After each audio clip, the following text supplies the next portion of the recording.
భస్మాసురుడు శివుడిని తనలో కలుపుకోవాలన్న అత్యాశతో ఆయన కోసం వేట మొదలు పెడతాడు. లోక కళ్యాణార్థం శివుడు రాక్షసరాజైన భస్మాసురుడి నుంచి తప్పించుకుని ఓ గుహలో దాక్కుంటాడు. మరి ఇంతకీ ఆ గుహలు ఎక్కడున్నాయి? ఈ భూమిపైన శివుడు రహస్యంగా దాక్కున్న ప్రాంతం ఎక్కడో తెలుసుకోవాలనుందా? అయితే సహ్యాద్రి పర్వతాలకు వెళ్లాల్సిందే. కర్ణాటకలోని పడమటి కనుమలలో విస్తరించి ఉన్న సహ్యాద్రి పర్వత శ్రేణుల మధ్య చుట్టూ రాతి నిర్మాణాలు కలిగిన అత్యంత సుందర ప్రాంతం యానా. అక్కడికి చేరుకోవాలంటే మాత్రం చాలా కష్టంతో కూడుకున్న పనే.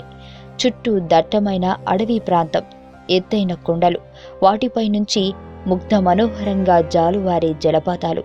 వాటిని దాటుకుంటూ వెళితే తప్ప యానా చేరుకోలేము. అక్కడి ఉంది శివుడు దాక్కున్న కొండ భైరవేశ్వర శిఖరం. ఈ గుహలోని శంకరుడు రాక్షసరాజు భస్మాసురుడికి దొరకకుండా రహస్యంగా దాక్కున్నాడని పురాణ ఇతిహాసాలు చెబుతున్నాయి. చరిత్ర చెబుతున్నట్లుగానే ఇది అత్యంత రహస్యమైన ప్రాంతంగానే కనిపిస్తుంది. ఇక్కడ చిత్ర విచిత్రాలు చాలానే కనిపిస్తాయి.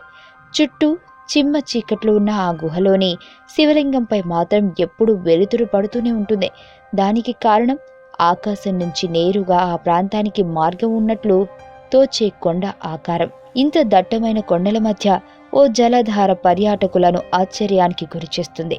కొండ పక్క నుంచి వెళుతున్న పర్వతారోహికులకు జలధార శబ్దాలు వినిపిస్తాయి, కానీ ఎక్కడా ఆ ఆనవాళ్లు కనిపించవట. అయితే యానా గుహలో రాళ్లగుండా ప్రవహించే నీరు ఏకంగా ఓ నదిగా మారుతాయని చెబుతున్నారు.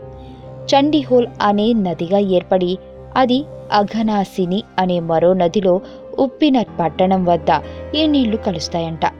గుహలలో ప్రవహించే ఈ నీరు శివుడి జటాజూటం నుంచి ఉద్భవిస్తుందని అక్కడ ప్రజల నమ్మకం. భైరవేశ్వర శిఖరం మహా అద్భుతంగా కనిపిస్తుంది. స్వయంభూగా వెలసిన శివలింగం ఇక్కడ ప్రత్యేకత. అంతేకాకుండా దుర్గామాత అవతారమైన చంద్రికా కాంస్య విగ్రహం కూడా ఈ భైరవేశ్వర కోనలు ఉన్నాయి.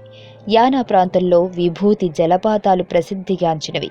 30 అడుగుల ఎత్తు నుంచి కింద పడే ఈ జలపాతం పర్యాటకులకు, పర్వతారోహులకు ఆనందాన్ని కలిగిస్తుంది.